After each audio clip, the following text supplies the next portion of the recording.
بسم اللہ الرحمن الرحیم نحمده ونصلی علی رسول کریم اما بعد۔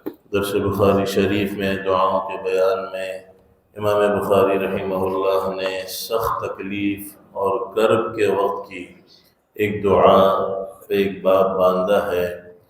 کرب کہتے ہیں ایسا سخت غم جو انسان کے دل کے اندرونی حصے میں داخل ہو اور اس سے وہ سخت بے چین ہو رہا ہو۔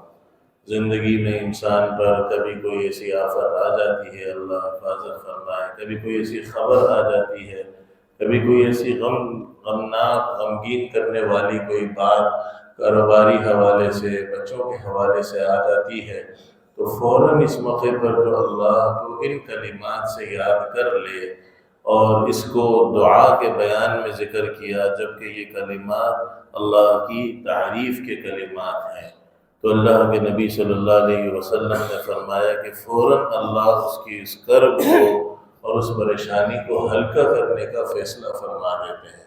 یہ اتنے عظیم جملے ہیں، تو محدثین نے ایک بات نقل کی ہے، محشی نے بھی حاشیے میں نقل کی ہے کہ حالانکہ یہ تو ایک اللہ کی تعریف کے کلمات ہیں، لیکن اس کو دعا کے طور پر پڑھنا، کیونکہ یہ اللہ کی ایسی تعریف ہے کہ جس طرح دعا سے انسان کا مسئلہ حل ہوتا ہے، ان جملوں سے بھی انسان کا وہ کرب اور وہ غم ہلکا ہو جاتا ہے۔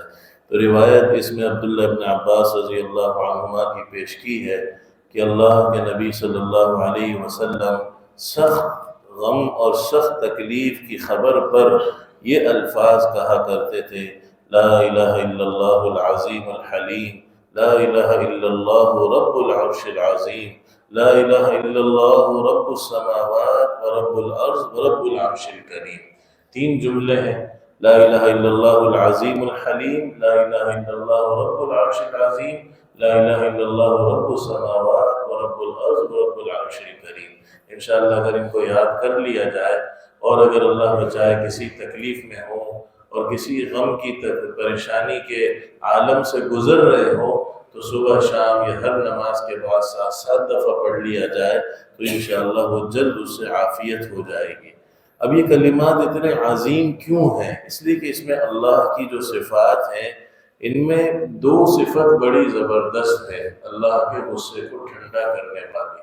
ایک حلیم کا لفظ ہے، حلیم کے لفظی معنی ہوتے ہیں غصے کے وقت پرسکون ہونا، اس کو حلم کہا جاتا ہے۔ الطمانینۃ عند الغضب، کہ جب انسان کو غصہ آ رہا ہو اس وقت اس کو سکون ہو جائے، اسے حلم کہا جاتا ہے، بردباری کہا جاتا ہے۔ تو یہ جو کرب آتا ہے انسان کو، کوئی غم آتا ہے، یہ اللہ کے غصے کا نتیجہ ہوتا ہے۔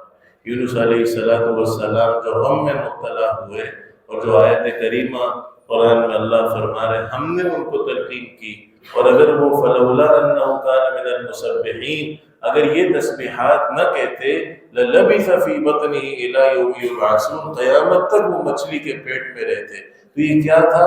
یہ اللہ کا غصہ تھا کہ اللہ کے حکم کے انتظار سے پہلے وہ اپنی مرضی سے وہ اپنا وطن چھوڑ چکے تھے، لیکن وہ ایک اجتہادی غلطی تھی، وہ گناہ نہیں تھا، حکم تو تھا ہی، مایوسی تو ہو ہی گئی تھی، لیکن اللہ نے ایک نبی کو تنبیہ فرمائے کہ خلاف اولا کام کیا، ہمارے حکم کا انتظار کیوں نہیں کیا۔ بہرحال وہ تفصیلی واقعہ ہے۔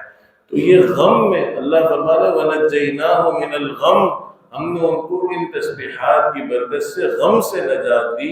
وَكَذَلِكَ نُنْجِي الْمُؤْمِنِينَ، تو پتہ چلا یہ غم جو نتیجہ ہوتا ہے یہ اللہ کے غصے کا نتیجہ ہوتا ہے۔ اور جب انسان ان جملوں میں اللہ کے حلیم صفت کو، کہ اللہ آپ کی ذات تو غصے کے وقت پرسکون رہنے والی ہے، اور دوسرا تو اس میں رب کا لفظ ہے، تو رب یہ تربیت سے ہے، تربیت کرنے والی ذات، پالنے والی ذات، اس صفت کا واسطہ بھی یہی ہے کہ اللہ ہماری گرفت نہ کرے اور ہمارے اس غصے کے وقت میں ہمارے اس تکلیف کو ختم کر دے، غصے کو ٹھنڈا کر دے۔ تو یہ بڑے عظیم جملے ہیں۔ انشاءاللہ جیسے عرض کیا تھا کہ اس قسم کی دعائیں سامنے لکھ دی جاتی ہیں، تو کوشش کر کے ان کو محفوظ کر لیا کرے، یاد کر لیا کرے، تاکہ اللہ ہماری زندگی کے ہر موڑ پر ہمارا ہر مسئلہ ہمارا اللہ سے تعلق جڑنے کا ذریعہ ہو، اللہ سے قریب ہونے کا ذریعہ ہو۔ تو تو پھر یہ حالات، یہ مسائل، یہ رحمت بن جائیں گے، یہ عذاب نہیں ہوں گے۔ اگر ان کے نتائج میں ہم اللہ کے قریب ہو گئے اور ہم نے اللہ سے مانگنا شروع کر دیا، اللہ کو پکارنا شروع کر دیا، تو یہ رحمت ہی رحمت بن جائیں گے۔ اللہ ہم سب کو بے عافیت والی زندگی نصیب فرما۔ اللهم إنا نسألك تمام العافية ونسألك دوام العافية ونسألك الشكر على العافية. اللهم إنا نسألك العفو والعافية والمعافاة الدائمة في الدين والدنيا والآخرة والفوز بالجنة والنجاة من النار.